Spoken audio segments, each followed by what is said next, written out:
What up, Coach C here with Shot Mechanics Basketball, and welcome to another episode of the Ask Coach C series. Today we're going to talk about how to get rid of a thumb flick, we're going to talk about what happens if the ball's sliding off of your non-dominant finger, and we're also going to talk about how to find your dominant eye, that way you can hone it in when you're shooting. Alright, so first question today comes from Eric Miles, and he wants to know, how do you get rid of the thumb flick? All right, great question, and one that I get all the time. Now, we all know that when you're shooting a basketball, on your offhand, if your thumb is pushing it, it's going to affect the shot quite a bit. This happens a lot with younger players because they're not maybe necessarily strong enough to get the ball to the hoop from like the three-point line, or their mechanics aren't optimized. So there is a very, very easy way to kind of ingrain that muscle memory to keep your thumb down, and it's just by using a quarter. This guy right here. All you got to do when you're shooting around in practice, take the quarter, place it in between your thumb and the side of your hand, almost like you're doing like a karate chop motion. And that way, when you catch the ball and you go into your shot, it won't allow you to push it with your thumb, because if you do, you'll drop the quarter out. Now, you can do it without the quarter. You can just pretend and like focus on pinching it right there. But if you have something that you physically pinch, you won't consciously think about it as much, so you can kind of concentrate on your shot more. That's the fastest way to do it, and it doesn't have to be a quarter. I mean, technically it could be anything. I mean, it could be a piece of lint, it could be a button, it could be whatever you can find, something to pinch in between your hand right there. The one downside to it is if you're pinching something with your thumb here, you can't really work on like dribble moves with your left hand or like pull back dribbles or that sort of thing. So it's the type of thing that you just get your reps in with catch and shoot jumpers, and then you got to ditch the quarter later on to work on your other stuff. But hopefully over time, it would help you out enough to kind of ingrain that muscle memory back into you. So it's a cheap 25-cent fix, and it's one of my favorites. All right, next question comes from Aaron Okpaku. And he wants to know, hey coach, I'm an index shooter, but when I shoot with the index, the ball always slips off the middle and ring finger, which gives the ball bad rotation, and it's an air ball.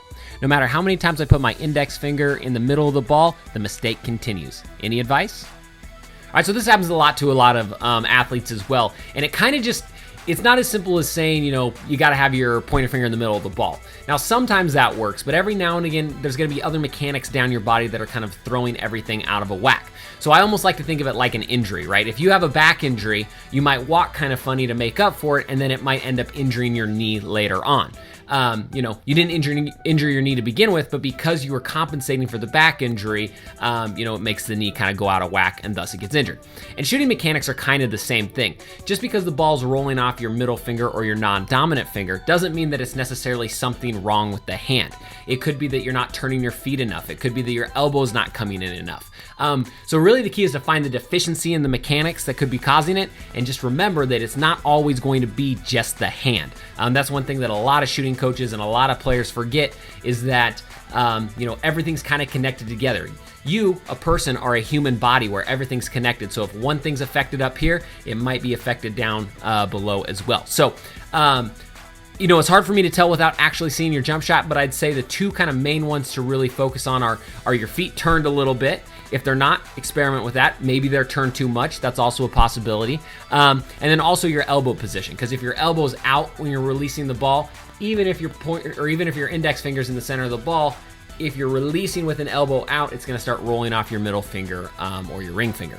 So kind of check those out, see if that works for you. Other than that, you just kind of have to look through your mechanics and kind of pinpoint it, kind of spot by spot.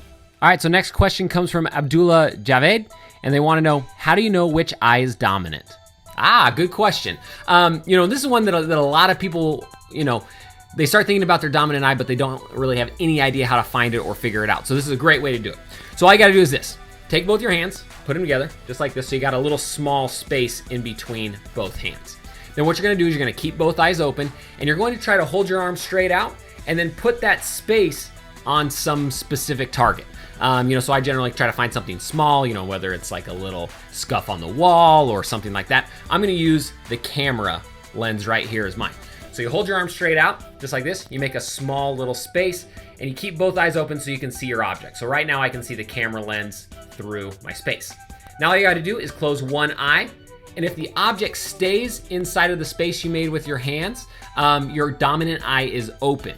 If when you close your eye, the object jumps out of the space to one side or the other, that means that your dominant eye is closed. And so for those of you that don't know, the dominant eye is really, really important, because like with any hand-eye coordination sport.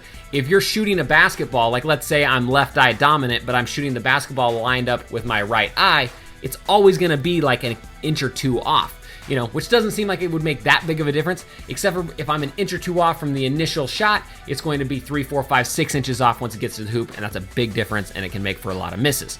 So the hard part is, it's really, really easy if your dominant eye is the same as your dominant hand, which most of the time that's the case. But for some people, it's not. So there's some people where they have a dominant left eye, but they're a right-handed shooter. And if that's the case, you might want to consider a modified set point where you're bringing the ball up your dominant eye on the opposite side and then finishing back across like that. I think guys like Kevin Durant and Kyrie Irving are probably off-eye dominant because they both bring the ball up that side of the body quite a bit. So check that out. That's the fastest way to find what eye's dominant, and then you can plug that into your shooting mechanics. All right, again, thank you so much for watching this video. You are an absolute animal for coming here and learning this basketball knowledge each week that I put out. These videos don't get a ton of views, but honestly, they promote some of the best information that you're going to get on my entire channel. So keep coming back to the Ask Coach C series. Keep asking questions in the comment section down below, and I'll keep picking them to answer. Also, don't forget, if you're new to Shot Mechanics, hit that subscribe button because we're putting out a bunch of videos every week, and they're going to get you better, just like this one will. You can also click this button up here, or the link in the description, get a free copy of my top 3 favorite shooting secrets. These are shooting secrets that you can plug directly into your mechanics and probably increase your shooting percentage overnight. Literally, I have kids that increase their shooting percentage within 5 minutes, 10 minutes, just like that from watching these 3 quick tips. So hit that button, link in the description. Until next time, splash on.